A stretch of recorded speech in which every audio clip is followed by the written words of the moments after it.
Sorry about that. Some people came in the lift with me, so I didn't want to continue the live stream in there.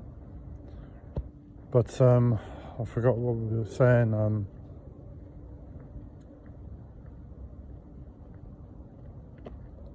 Essentially, life is difficult. Essentially, I don't know the future, and essentially, there are lots of questions being raised about my past decisions. For myself, I know what I was going through at the time, and I'm at peace with the decision I made. Even though with all the wisdom that's come to me since, it's like, well, why didn't you do this? Why didn't you do that? And I know those answers because it was a case of lack of awareness, lack of understanding, and not just a lack of, but also an excessive amount of weirdness from life. And in that place, I'm being made to be punished. But it is what it is.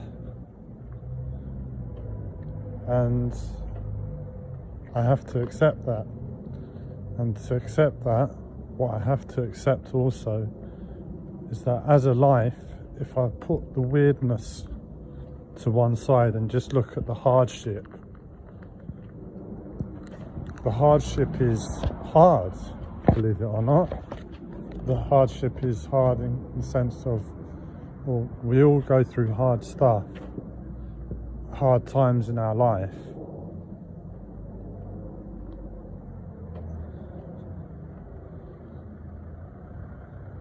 Sorry, I'm just looking for somewhere I can rest my phone while I just get my smoke.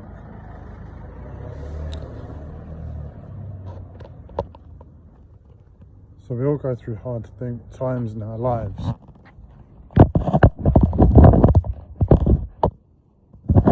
Mine was like walking on glass, broken nails, because it was a case of what I was being shown as life. I was bound to make a stupid decision along the way at some point.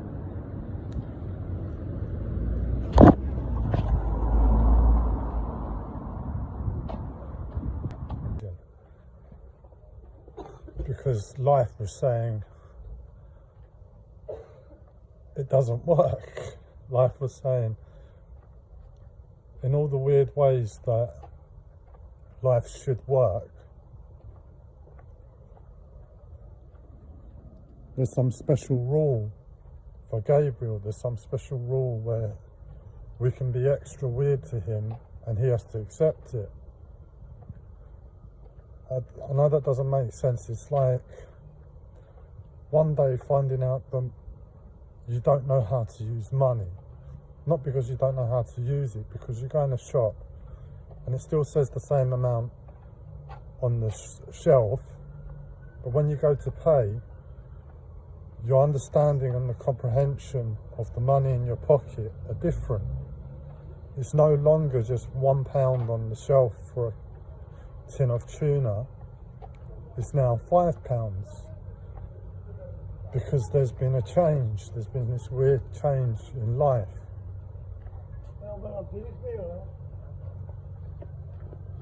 And that's the best way I can describe the sort of madness that I was having to go through on a daily basis with all the weird things that were happening to me. And in the end, I made a silly mistake as a result of all those weird things in burning down my home. But there's only so many times you can go into a shop, work out the change, work out the difference that's been made in money.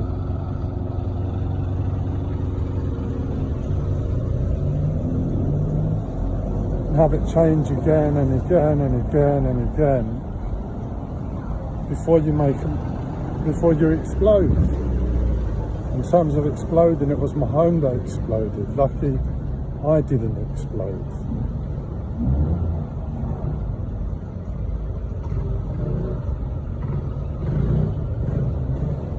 So that's what I was going through, and that's why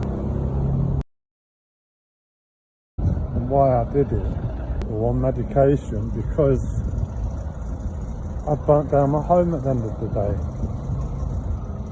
And no matter how many times, unfortunately, there hasn't been a change there that says, right, we can take your the changes in the money into understanding to give you a home again. But this is the paranoia I've got going on in my head.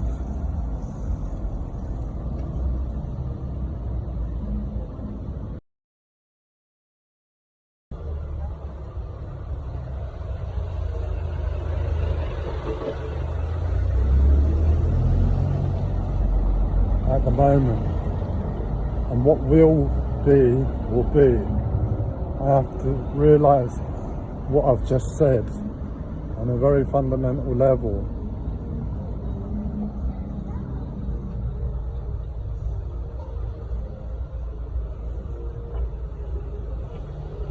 And accept it. There's no more I can do. And if I'm in hospital for a long time, taking that horrible medication, then I'm in hospital for a long time, taking horrible medication, re-understanding life. I'm rejigging my mind to see my problems, the weirdness in my life again, and that's what I'm going to do now. I'm on the live stream.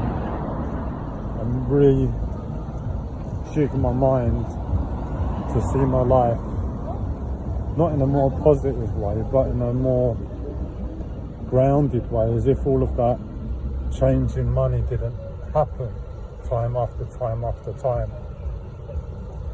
I know that doesn't make sense, but it's like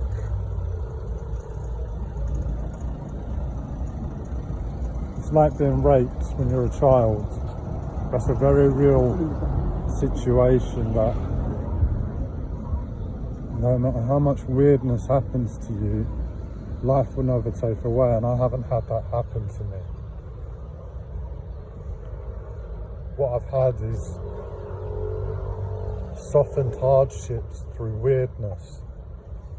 And I've just got to look at it all in one big picture and say, well, it doesn't equate to being raped on a physical level.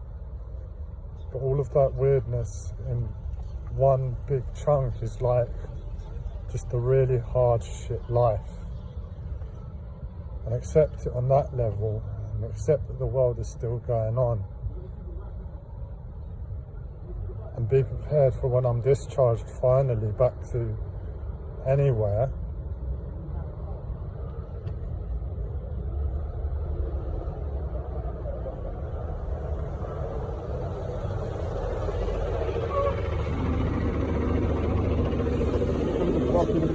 So I'm able to get up and carry on. Because at the end of the day, if you've had a hardship happen to you, I know from another's perspective, nobody wants to see you down and out. They want to see you alive and well.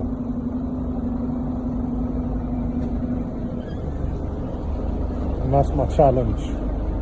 So thank you for listening. This has been Gabriel making a live stream.